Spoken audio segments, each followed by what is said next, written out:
वने गुणैक सिन्धवे नमो नित्याय धामलेश दूत कोक बन्धवे नमो नित्याय नाम सोषितार मध्वान्धवे नमो नित्याय पामरेतर प्रधान बन्धवे नमो नित्याय. சமூகவியலை பற்றி ஆராய்ச்சி செய்கின்ற இந்த விஞ்ஞானிகள் 4 பல்கலைக்கழகங்கள் சேர்ந்து நடத்திய மிகப்பெரிய ஆராய்ச்சி. அவங்க சொல்றார்கள், ரொம்ப அருமையான ஒரு விஷயத்தை சொல்றார்கள். இந்த 50 விதிமுறைகளை எடுத்து அவங்க ஆராய்ச்சி பண்ணியிருக்காங்க.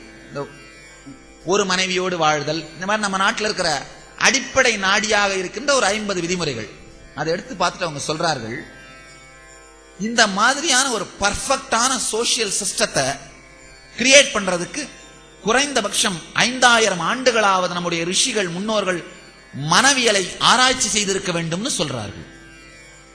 5000 வருஷம் ஒரு மனிதனுடைய வாழ்க்கை மேலே எப்படி போகும், கீழே எப்படி போகும். ஏன்னா பல சாம்ராஜ்யங்கள் உருவாகும், அழியும், பல போர்கள் நடக்கும், பல பேர் வருவார்கள் செல்வார்கள்.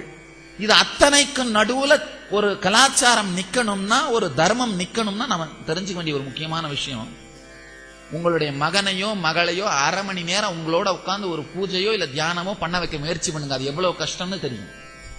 அதையும் டீனேஜ் பையனா இருந்தா 18க்கு மேல 25க்குள்ளையா இருந்து கொஞ்சம் படிச்சுட்டு இருந்தான்னா உங்களோட ஒரு நாள் ஒரு பூஜைக்கு உட்கார வைக்க முடியுமா? இல்ல ஒரு தியானத்துல உட்கார வைக்க முடியுமா? முடியாது. உங்க நெக்ஸ்ட் ஜெனரேஷனையே கன்வின்ஸ் பண்ண நீங்க இந்த பாடுபடுறீர்கள். நம்முடைய முன்னோர்கள் ஆயிரக்கணக்கான ஆண்டுகளாக நமது ஆலயங்களில் நடைபெறுகின்ற இந்த ட்ரெடிஷன்ஸ், பாரம்பரியங்கள் நடத்த வைக்கிறதுக்கு நம்மள ஆயிரக்கணக்கான வருஷங்கள் கன்வின்ஸ் பண்ணியிருக்காங்க. நாம தெரிஞ்சுக்க வேண்டிய ஒரு விஷயம், ஆயிரக்கணக்கான ஆண்டுகள் பல்வேறு விதமான பாரம்பரியங்கள் இன்னும் உயிரோடு இருக்கு. அப்படின்னா என்ன அர்த்தம்? அவ்வளோ வருஷம் நாம அதை பிராக்டிஸ் பண்ற அளவுக்கு அதுக்கு பின்னாடி ஒரு ஸ்ட்ராங்கான சத்தியத்தை கொடுத்திருக்காங்க. இன்னைக்கு ஒரு லாஸ்ட் ஒரு 50 வருஷமா அந்த சத்தியங்கள் நமக்கு சொல்லப்படுவது நின்று விட்டது அல்லது நிறுத்தப்பட்டு விட்டது. அப்படிங்கறதுனாலேயே அந்த சத்தியத்தினுடைய சத்திய தன்மையை நாம் சந்தேகப்பட முடியாது. சத்தியத்தினுடைய சந்தேகத்தன்மை, சத்தியத்தினுடைய சத்தியத்தன்மையை நாம் சந்தேகப்பட முடியாது. இன்னைக்கு நமக்கு ஒருவேளை வழங்கப்படாமல் போயிருக்கலாம், இல்ல வழங்கப்படுவது நிறுத்தப்பட்டு இருக்கலாம், ஏதோ ஒரு காரணத்தால், அது வேற விஷயம். ஆனா அதனால இந்த சத்தியத்தின் தன்மையை சந்தேகிக்க முடியாது. ஆயிரக்கணக்கான ஆண்டுகளா இந்த பாரம்பரியங்களை இருக்க வச்சிருந்திருக்காங்கன்னா அப்ப அவங்களுக்கு எவ்வளவு இன்டெலிஜென்ஸ் இருந்திருக்கும். இப்ப நாம மட்டும்தான் புத்திசாலியா? நம்மளுக்கு முன்னாடி யாரும் புத்திசாலிகளா இல்லையா? பல பேர் இருந்திருக்கிறார்கள். இவ்வளவுத்தையும் நடத்தி இருக்காங்கன்னா அந்த விஞ்ஞானிகள் சொல்கிறார்கள், ரொம்ப முக்கியமான செய்தி அவங்க சொல்றது, நம்ம எல்லாரும் தெரிஞ்சுக்க வேண்டிய செய்தி, நமது இந்த வாழ்க்கை கலாச்சாரத்தை, பாரம்பரியத்தை உருவாக்கியவர்கள் 5000 ஆண்டுகளுக்கு மேலாகவாவது உளவியலையும் மனவியலையும் மனித மனத்தின் போக்குவரத்தையும் மனித மனத்தின் உயர்வு தாழ்வுகளையும் ஆராய்ச்சி செய்திருப்பார்கள் சொல்றார்கள். அப்படின்னா எவ்வளோ அவங்க சொல்றாங்க, ஒரு ரூல், அவங்க ஆராய்ச்சிக்கு எடுத்த ஒவ்வொரு விதியுமே ஆயிரக்கணக்கான ஆண்டுகள் ஆராய்ச்சிக்கு பிறகுதான் வழக்கத்திற்கு எடுத்து வரப்பட்டதுன்னு சொல்றார்கள். அப்படின்னா தெரிஞ்சுக்கோங்க, சாதுக்கள் சன்னியாசிகள் ஒரு பரம்பரையை நம்ம முன்னோர்கள் உருவாக்கியதும் மிக நீளமான ஆழமான ஆராய்ச்சிக்கு பிறகுதான் உருவாக்கி இருக்கிறார்கள். ₹1 கொடுக்கறதுக்கு முன்னாடி இவனை நாம சோம்பேறி ஆக்கிறோமா இல்லையான்னு நீங்க நினைக்கிறத விட 10,000 முறை நம்முடைய ரிஷிகள் யோசிச்சு பார்த்துட்டாங்க. யோசிச்சு பார்த்துட்டு தான் கொடுத்திருக்கிறார்கள். நம்மளால கொடுக்க முடியும்னா நான் கஞ்சன்னு தெளிவா தெரிஞ்சுப்போம், அவ்வளவுதான். நம்முடைய கஞ்சத்தனத்தை பெரிய வேதாந்தம் பேசி நியாயப்படுத்த வேண்டிய அவசியம் இல்லை.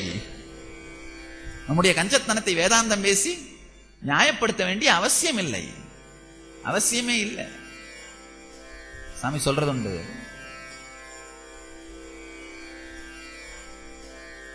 10,000 பேர் உட்கார்ந்து கிரிக்கெட் பார்த்து அதுல இன்ட்ரெஸ்ட் இருந்தா 10 பேர் ஆடுறதுக்கு போவார்கள்.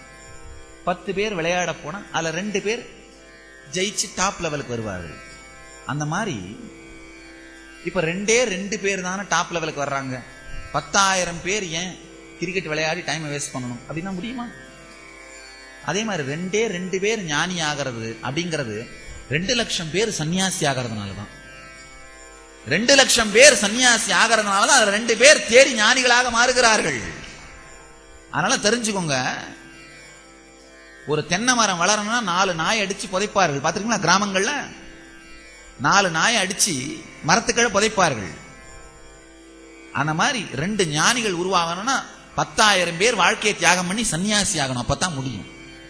அதுக்காக தான் நம்முடைய பாரம்பரியத்திலே இந்த முறையெல்லாம் நம்ம முன்னோர்கள் செஞ்சு வச்சிருக்காங்க.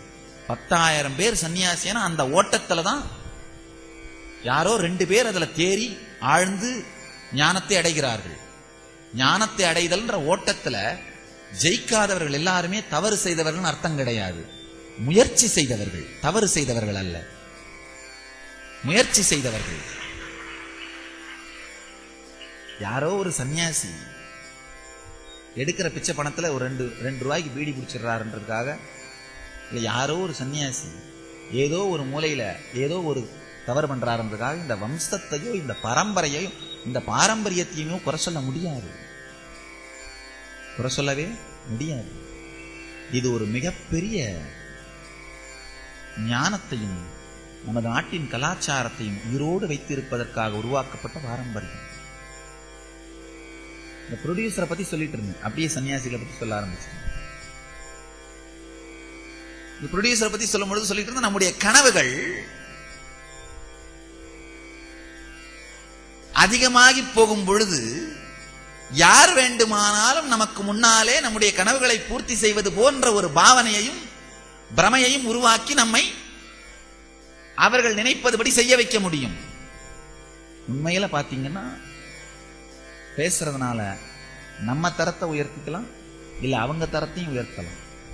நம்ம தரத்தை உயர்த்திக்கணும்ன்றதுக்காக தன் தரத்தை உயர்த்தி கொள்வதற்காக பேசுபவர்கள், கருத்துக்களை விற்பவர்கள் இந்த புது யுகம்ங்கிற கருத்தை விற்றதனால் மட்டும்தான், அவங்க மட்டுமே இந்த புது யுகன்ற கருத்தை பத்தி பேசினதுனால தான் இந்த புது யுகம் இன்னமும் கனவாகவே இருக்கின்றது. புது யுகம் நனவாக மாற வேண்டுமானால்,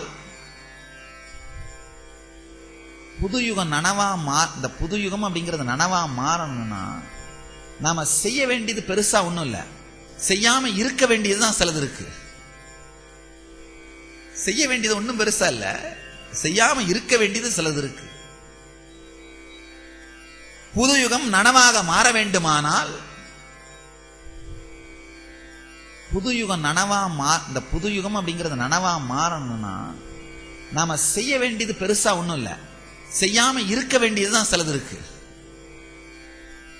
செய்ய வேண்டியது ஒன்றும் பெருசா இல்ல, செய்யாம இருக்க வேண்டியது சிலது இருக்கு. ஒருத்தர் என்கிட்ட கேட்டாரு, சாமி தியான முகாம் 4 நாள் ஏன் சாமி நடத்துறீங்க? நம்முடைய 2வது நிலை தியான முகாம் 4 நாள், நித்யானந்த ஸ்புரண தியான முகாம் 4 நாள் நிகழ்ச்சி. ஒரு நாளைக்கு 18 மணி நேரம் தியானம் செய்வார்கள். என்கிட்ட ஒருத்தர் கேட்டாரு, சாமி தியான முகாம் ஏன் சாமி 4 நாள் நடத்துறீங்க? என்ன கிரிக்கெட் மேட்சா ஒரு ஒன்டேல முடிக்கிறதுக்கு 4 நாள் ஏன் சாமி நடத்துறீங்க?